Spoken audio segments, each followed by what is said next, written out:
యాదవ మానవుని తోటి అని ఈ శ్రేష్టమైన ఈ యొక్క సన్నిధిలో ఎప్పుడైతే దేవుని హృదయపూర్వకంగా కనపరుస్తావో అంతకంటే నేను ఆయన కనపరుస్తాను.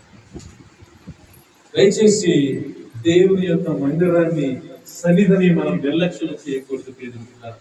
రాత్రి కాల సమయంలో నేను చివరిగా ఒకే ఒక మాట చెప్పేసి నేను ముగిస్తాను.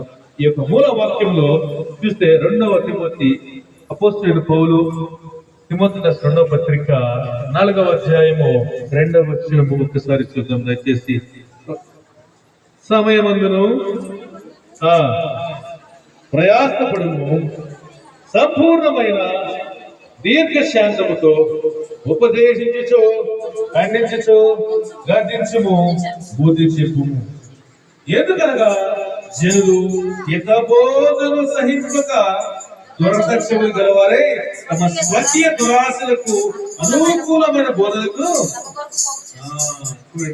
కొంతమంది ఇలాంటి వ్యక్తులు కూడా చాలా మంది గ్రహించండి. ఎప్పుడు